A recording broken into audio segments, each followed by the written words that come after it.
University hostels are supposed to be bustling with life, but these 3 stories prove otherwise. Prepare to be chilled by real-life encounters with the supernatural, all within the confines of these seemingly ordinary buildings. Welcome to the Hostel of Horrors. University dorms are meant to be full of noise and life, but sometimes they hold something far more unsettling. In this episode, we explore 3 true stories of ghostly encounters inside student hostels, where laughter once echoed, and now silence hides something darker. Have you ever felt something watching you in your dorm room? Heard footsteps when no one was there? Share your story in the comments, and don't forget to subscribe to Mr. Darkveil for more unsettling true tales from the shadows. Let's begin. Story 1. I never believed in ghosts. That's how all of these stories start, right? Some skeptic rolling their eyes at old wives' tales until something happens, something that breaks the rules you thought the world followed. My story begins in the summer of 2017 when I got my hostel assignment from the university. I had been placed in St. Augustine Hall. I'd never heard of it before. It didn't show up on the main university housing map.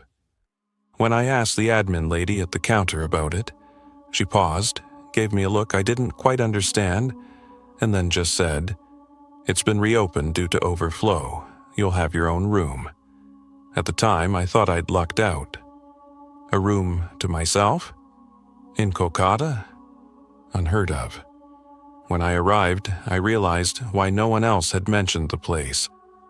The building looked ancient, moss-covered stone, iron grates warped with rust, and tall wooden doors that groaned like they hadn't been opened in decades. The air smelled like old paper, wet plaster, and mildew. Still, it was quiet. I was tired. I convinced myself it was fine. That was my first mistake. The room they gave me was at the end of a corridor on the 2nd floor, room 204. It had a small desk, a narrow bed, a wall-mounted shelf, and a balcony that looked over a courtyard choked with weeds.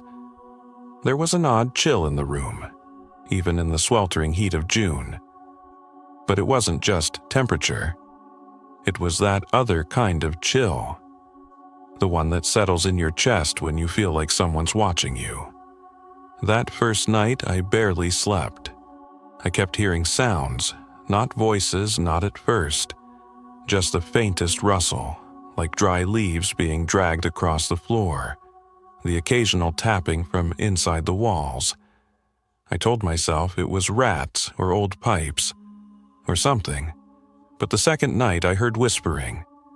I woke up around 2:40 a.m. I know the time because I checked my phone. At first, I thought it was a dream. A woman's voice murmuring behind me, low and steady, almost rhythmic. When I turned on the light, it stopped instantly. I got out of bed and pressed my ear to the wall, and I swear to you, I heard a voice. It wasn't loud, just a faint whisper, as if someone were pressed up against the other side of the wall, speaking in hushed, urgent tones. I couldn't understand the words, but the cadence chilled me. It didn't sound like talking. It sounded like chanting. Over the next few days, the whispers grew clearer, always at the same time. 2:43 a.m. Never earlier, never later. I started setting alarms just to catch them. I recorded the sound on my phone, but when I played it back, it was just static, not silence. Static, like whatever I was hearing couldn't be captured. I asked the guy 2 doors down, Shubham, if he ever heard anything at night.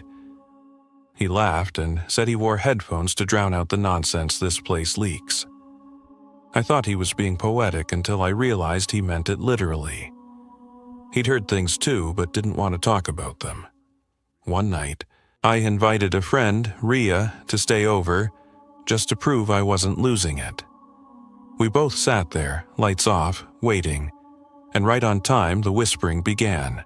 Her hand clamped around mine so tightly it hurt. We didn't speak, we just listened. The whispering got louder. This time, not one voice, but several overlapping. Some sounded male, some female. One of them said my name. Clear as day, Arjun. Ria left that night. She didn't say goodbye. After that, I stopped sleeping properly.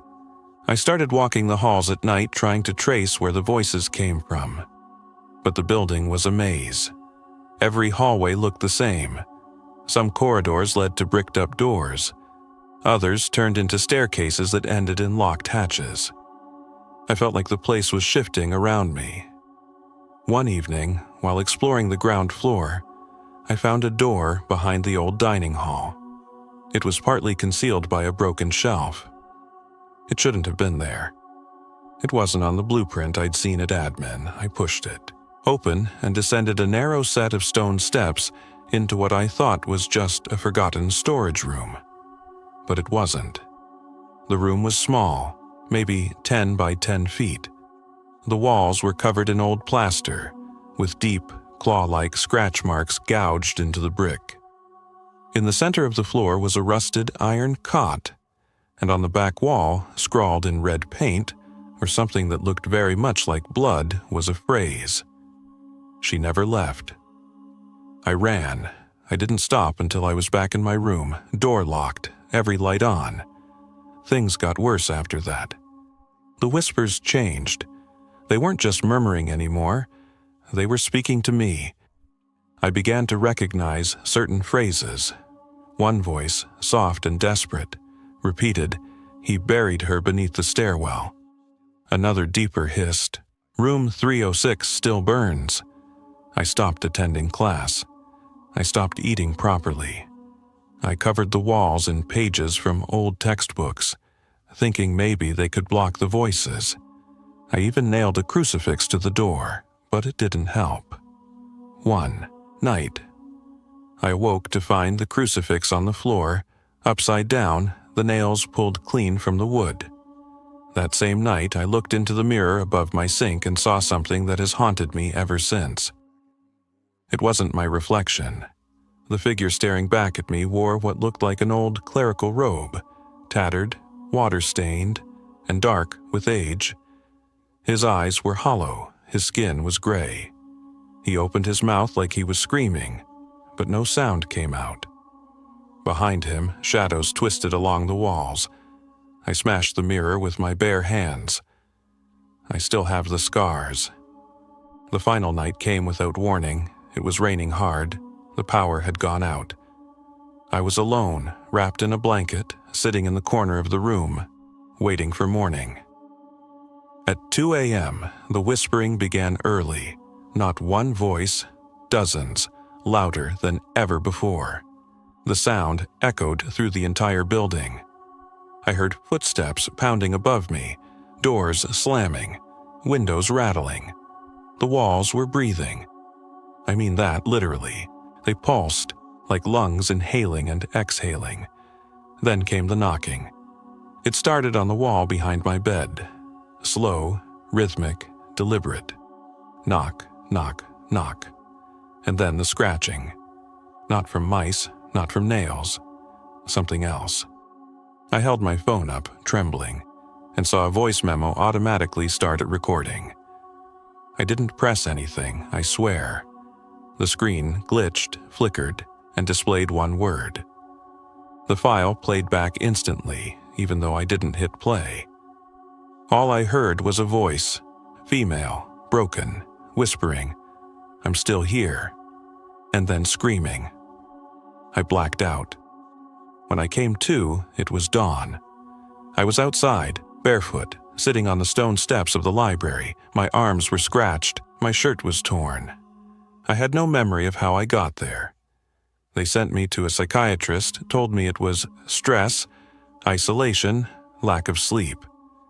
But they didn't explain the voice memo. They didn't explain why 3 other students from St. Augustine had breakdowns that same week. They didn't explain why the building was sealed again 2 days later. It's been years now, but I still hear them sometimes. In dreams, in quiet moments, in the static of a late-night phone call. whispers, faint, familiar. I looked up the building's history later. In 1934, a seminarian named Edwin Morris killed himself from the bell tower. He left no note, just a Bible page torn out and marked in red. "The walls shall speak what the living deny." They say St. Augustine Hall still stands, abandoned, forgotten. But if you walk past the old courtyard just before dawn, you might hear it. Not birds, not the wind. A whisper, your name, spoken from inside the walls. Story 2. They say mirrors show us truth, that they reflect what's really there, even when we don't want to see it. But after what happened to me at Darrow Hall, I'm not so sure. Sometimes I think mirrors don't reflect reality, they distort it. And if you look long enough, something might look back. This story isn't easy for me to tell. I've only spoken about it to one person, and he stopped replying after I told him the full thing. Maybe he didn't believe me, or maybe he did, and that's what scared him.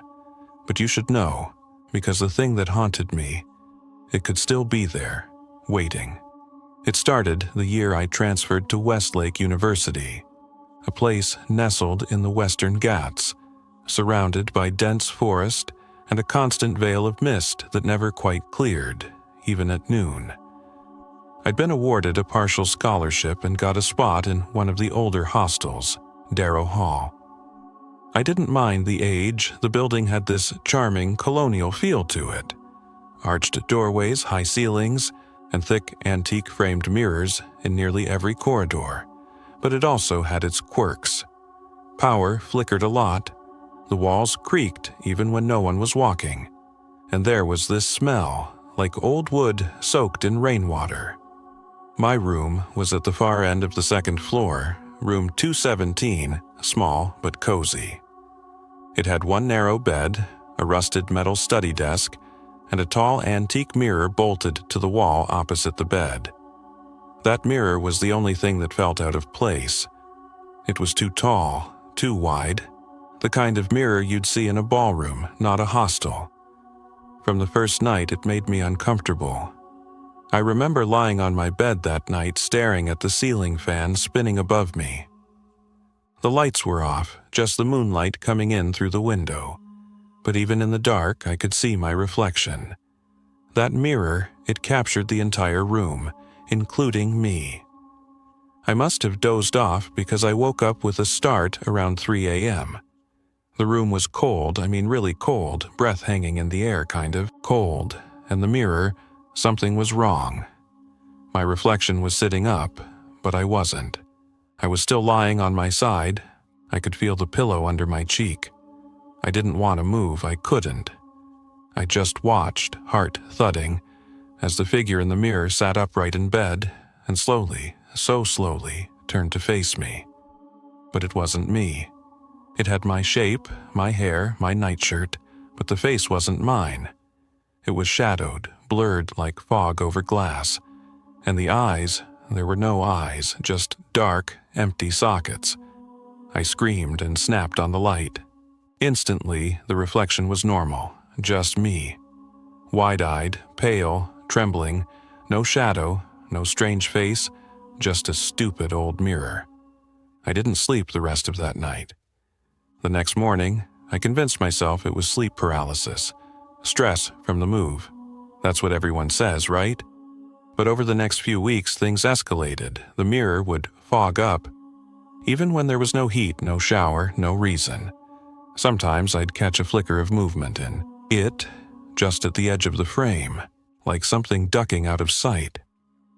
Worse, I began seeing things behind me in the reflection that weren't there when I turned around. A flickering shadow, a long, thin hand. Once, a figure standing just behind my shoulder, so tall it nearly touched the ceiling. Each time, I'd whirl around, nothing. But the fear, it clung to me. I started covering the mirror with a bedsheet at night. But every morning, I'd find the sheet on the floor, neatly folded. Once, I even taped the edges. Still folded, still on the floor. I started keeping the lights on. Even when I slept, I was spiraling, and I knew it. But I also knew something was watching me. One evening, I was studying in the common room when my friend Annika came by. "You look like hell," she said, not unkindly. "You sick?" I told her I was just tired, not sleeping well. She offered to come hang out in my room for the night. "We'll pull an all-nighter," she said. "Keep the demons away." I hesitated but agreed. Maybe I just needed company. That night, with Annika snoring softly in the other bed, I felt a bit safer. I even laughed at myself a little. Ghosts in a mirror? Ridiculous. Around 2:45 a.m., the lights flickered. The fan slowed to a crawl, then stopped. And then the mirror shattered. It didn't fall. It didn't crack gradually. It exploded. Glass shards flew across the room like knives. Annika screamed and fell out of bed. I covered my face, ducking under my blanket. When we turned the light back on, the mirror was gone. All that remained was the wooden frame and hundreds of tiny glass pieces across the floor. But there was something else, too. A message, carved into the wall behind the mirror, as if someone had gouged it out with their fingernails, were the words, "Only she can leave." Campus security blamed it on vandalism. Said someone had tampered with the mirror earlier, and it gave way. I knew better. So did Annika. She wouldn't even look at me when we passed each other after that. She moved to another hostel the next week. I filed a request to change rooms. It was denied. So I went to the warden, a gruff old man named Mr. D'Souza. He barely glanced at my form before saying, "You're in 217, right?" I nodded. He sighed. "Listen," he said. "I'll pretend I never saw this. Just stay away from the mirror. And for God's sake, don't talk to anyone else about it." "Why?" He looked me dead in the eyes and said, "Because the last girl who didn't make it to graduation." That's when I started digging. In the old campus archives, tucked in the back corner of the library, I found something. A student newspaper clipping from 1998. A girl named Lila Bowes, a third-year literature major, had gone missing. Last seen in room 217 of Darrow Hall.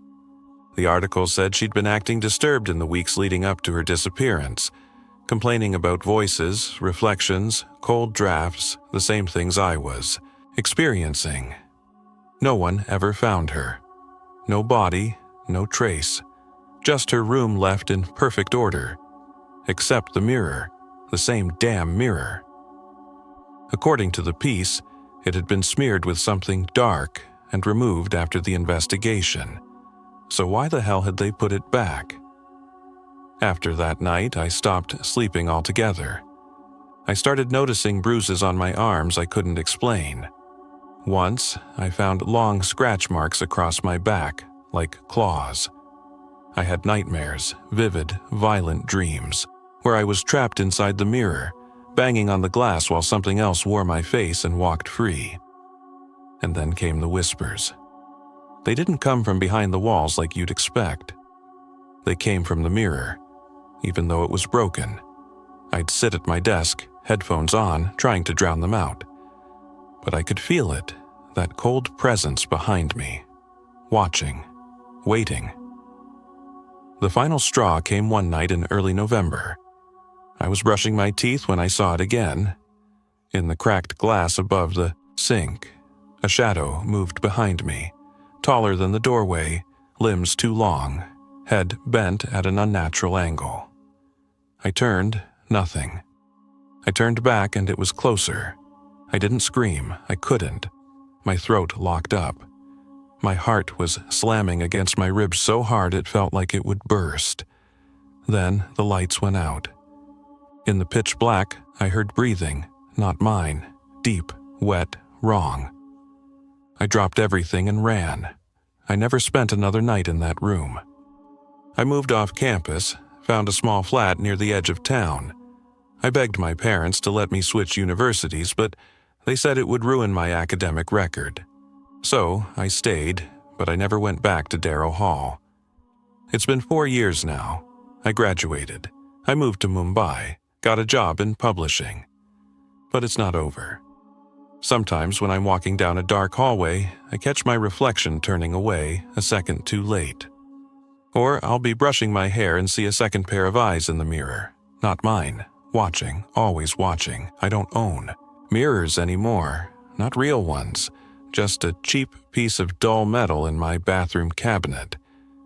And even that I cover with a towel at night because once you've seen it, once the shadow knows your name, it never really lets go. Story 3. The first time I heard it, I thought it was just my imagination. You know how it is in a new place. Every creak, every rattle feels louder. You tell yourself it's nothing, pipes, old wood, wind. But after the 3rd week, I stopped trying to rationalize because the sounds that plagued my hostel weren't just unsettling, they were intentional. They say a place can have a memory, that buildings like people can hold on to things, pain, fear, death. Dugan Hall was that kind of place, not haunted in the conventional sense, but disturbed, like something inside it had cracked a long time ago, and the sounds were the pressure still leaking out. I moved in during my 2nd year. My previous hostel was being fumigated for black mold, and they temporarily relocated several of us across campus. Dugan was supposed to be temporary, just a couple of months until the repairs were done. That's what they told us. I stayed for 5 weeks. I don't remember much about the last 3. Dugan Hall sat at the farthest edge of the university grounds, past the cricket fields and the sculpture garden no one visited. The building was 4 stories tall, shaped like a crooked L, its bricks weathered black by decades of monsoon rains. The corridor lights flickered constantly.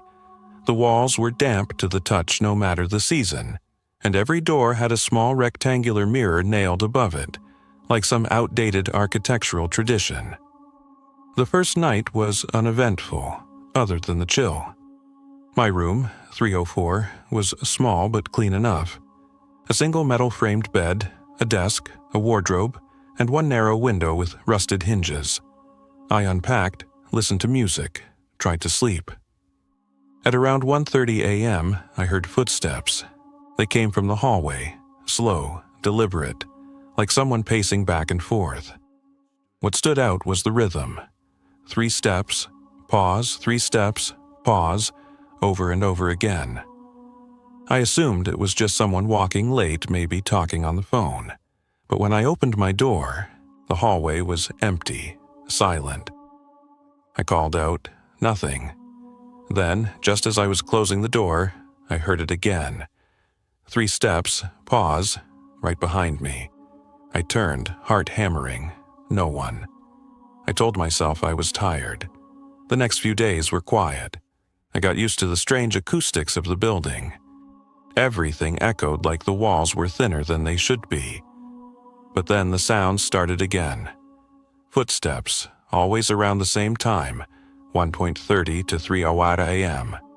But now they were joined by other things, knocking in patterns, sometimes at my door, sometimes faintly from the wall behind my bed.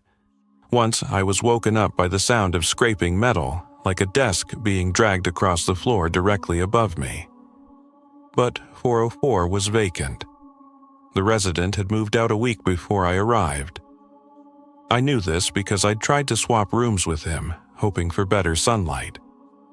The warden had told me it was locked and under inspection due to a previous incident. I asked what kind of incident. The warden didn't answer, just stared at me a little too long and changed the subject.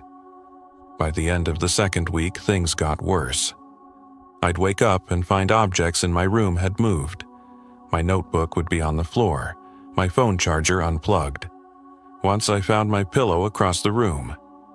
I laughed it off, blamed it on my tossing and turning, but deep down, I knew better. Then came the whispers. They started as faint murmurs. I'd hear them when brushing my teeth or just as I was falling asleep, like a soft conversation just outside the door. One night, I leaned in to listen, thinking someone was there, and I heard it. My name, whispered, drawn out. Aditya. My blood went cold. I flung the door open, nothing. But the whisper didn't stop. It echoed faintly like it was seeping through the walls themselves. I recorded it once. That night, I set my phone to record and placed it on the desk. I stayed up, lights off, pretending to sleep. At 2:03 a.m., the whispers started again. This time, clearer, more urgent. They weren't just saying my name. They were saying, "Don't turn around," over and over, "Don't turn around, don't turn around, don't turn." I sat frozen, too afraid to even breathe. Then something touched my back, not brushed, pressed like a cold palm against my spine. I bolted upright, spun around, no one, nothing. But my back, it was wet, like someone had wiped a damp cloth down my shirt. When I checked the recording the next morning, I almost dropped the phone. The whispers were there. But they weren't just whispering, they were laughing. I went to the warden again. He didn't look surprised. When I told him about the whispers, he asked one question. Did it say anything about the door? I stared at him. No, I said. Why? He just muttered something under his breath, then told me to go. That was the night I decided to break into room 404. I waited until 1:20 a.m., when most of the building was asleep. I crept upstairs with a flashlight and a bent hairpin. The lock was old. Took me 5 minutes to pop it. The room was cold. I don't mean window left open cold, I mean bone-deep cold, the kind that makes your joints ache instantly. Dust layered every surface. The bed was stripped bare. The desk had a thick film on it, undisturbed. But the walls were scratched. Tiny markings, dozens of them, like someone had dragged a key or their fingernails down the surface, over and over. In one corner, something had been carved into the plaster. The sound is a door. I stepped back. Tripped over something. It was a notebook. Most pages were blank, but one was filled. Tightly scrawled edge to edge, it read, "They knock, so you'll listen. They whisper, so you'll open, but don't. Never open, never respond, never speak back. If you answer, it becomes real. If you name it, it stays. And if you listen too long, it learns your voice." I left the room and never went back. The next night, I stayed at a friend's place across campus. I needed distance, space, to think. But even there, I heard the knocking. 3 knocks, then whispers, and then something new, scratching. Soft at first, then louder, closer. I pressed my hands over my ears and sobbed until dawn. I filed for immediate hostel transfer the next day, approved. The day I moved out of Duggan Hall, I passed by 404 one last time. The door was open. Inside stood the warden facing the far wall. He turned to me slowly. "You shouldn't have listened," he said. I didn't reply. I couldn't. I just left, ran. I never returned to that part of campus again. It's been nearly a year now. I've changed hostels, changed cities. I sleep with earplugs. I keep the TV on all night, anything to drown it out. But some nights, when everything goes quiet, I still hear them. Steps, knocks, whispers. They followed me, and they've learned my name. University hostels are meant to be places of life and learning. But when the sun sets, some seem to breathe with something else entirely. Whispers, footsteps, shadows where none should be. Have you ever experienced something strange in a hostel or dorm?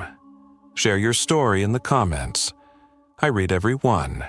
Do these places truly hold a darker energy, or are we just imagining it? Subscribe to Mr. Darkveil for more true tales that never let you sleep easy.